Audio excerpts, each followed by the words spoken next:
نحمدہ و نصلی علی رسول الکریم اما بعد۔ مردوں کے لیے احرام کے جو احکامات ہیں وہ جدا ہیں، اور خواتین کے لیے جو احرام کے احکامات ہیں وہ جدا ہیں۔ اب یہ نہیں کہ جیسے مردوں کے لیے 2 چادریں ایسے ہی عورتوں کے لیے بھی 2 چادریں ہیں، تو ایسا بالکل نہیں ہے۔ خواتین کا احرام یہ ہے کہ وہ جس رنگ کے چاہیں سلے ہوئے کپڑے پہنے رہیں اور اپنے سر کے بالوں کو ایک رومال سے باندھ لیں تاکہ کوئی بال ننگا نہ رہے، کوئی بال نظر نہ آئے۔ جو ان سے کپڑے پہننا چاہیں سلے ہوئے کپڑے وہ پہن سکتی ہیں، جس رنگ کے پہننا چاہیں پہن سکتی ہیں، لیکن عورتوں کے لیے بھی بہتر یہ ہے کہ سفید رنگ کے کپڑے ہی وہ پہنیں، لیکن اگر کسی اور کلر کے کپڑے وہ پہننا چاہیں تو پہن سکتی ہیں۔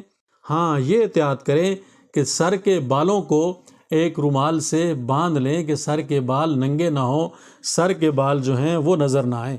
اس کے علاوہ عورتوں کو چاہیے کہ وہ عمرہ یا حج کے موقع پر برقع ضرور استعمال کریں، اپنے جسم کو چھپانے کے لیے، اپنا سطر ڈھانپنے کے لیے۔ جہاں انہوں نے کپڑے پہن رکھے ہیں وہاں انہیں چاہیے کہ وہ برقعے کا استعمال بھی کریں، البتہ اپنے چہرے کو کھلا رکھیں۔ چہرہ جو ہے یہ کھلا رہنا چاہیے۔ پردہ کرنے کے لیے کپڑا اس طرح لٹکائیں کہ کپڑا چہرے کو نہ لگے۔ اب جب حالت احرام میں عمرے کے موقع پہ یا حج کے موقع پہ آپ نے برقع پہن رکھا ہے اور آپ اپنا چہرہ بھی چھپانا چاہتی ہیں، تو اس کے لیے ضروری ہے کہ آپ کا جو کپڑا ہے وہ چہرے پہ نہ لگے۔ تو کپڑا چہرے پہ نہ لگے، اب یہ بظاہر بڑا مشکل کام ہے، لیکن جیسے پی کیپ ہوتی ہے تو اس کی جو آگے کی سطح ہے اس کے اوپر کو کپڑا لٹکا دیا جائے تو آپ کا پردہ بھی ہو جائے گا اور آپ کا جو چہرہ ہے اس پہ کپڑا بھی نہیں لگے گا۔ تو اس طرح کی احتیاط وہاں پہ دیکھی جا سکتی ہے کہ وہاں پہ عورتیں کس طرح سے احتیاط کرتی ہیں۔ تو اس طرح احتیاط برتنی چاہیے کہ اپنا چہرہ بھی آپ نے چھپانا ہے کہ آپ کا چہرہ بھی کسی کو نظر نہ آئے، اور آپ نے اپنے چہرے کو کپڑے سے بھی بچانا ہے کہ آپ کے چہرے پہ کپڑا بھی نہ لگے۔ تو عملی طور پہ وہاں پہ جا کر جب آپ اس چیز کو دیکھیں گی تو یہ بات سمجھنی آپ کے لیے آسان ہو جائے گی۔ یا آپ اوٹ کرنا چاہتی ہیں تو ایسے اوٹ کریں کہ آپ کا جو کپڑا ہے وہ آپ کے چہرے پہ نہ لگے۔ تو یہ وہاں جا کر اس بات کو سمجھنا زیادہ آسان ہو جاتا ہے۔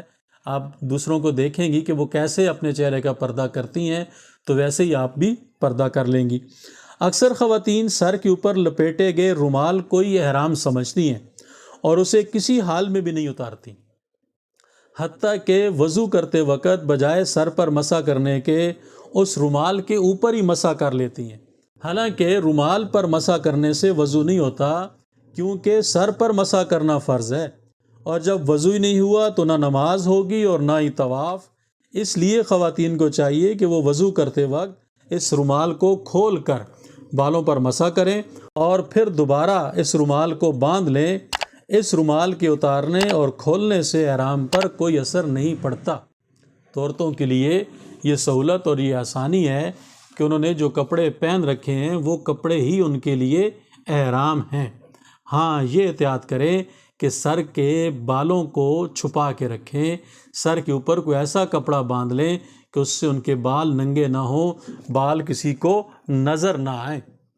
اور چہرے کا پردہ جو ہے وہ بھی ضروری ہے، لیکن چہرے کے پردے میں اس بات کا خیال رکھنا بھی ضروری ہے کہ آپ کا کوئی کپڑا، آپ کی چادر، آپ کا رومال یا آپ کا نقاب، جو چیزیں ہیں وہ آپ کے چہرے کے ساتھ نہ مس ہوں، آپ کے چہرے پہ نہ لگیں۔ تو اس سے بچنے کی بہت ساری چیزیں ہیں جو وہاں جا کے ہی سمجھی جا سکتی ہیں، تو اس بات کا بھی عورتوں کو خیال رکھنا چاہیے۔ اب احرام کی جو اقسام ہیں وہ کیا ہیں اور اس کی تفصیلات کیا ہیں، وہ انشاءاللہ ہم اگلے بیان میں آپ کے سامنے پیش کریں گے۔ شکریہ۔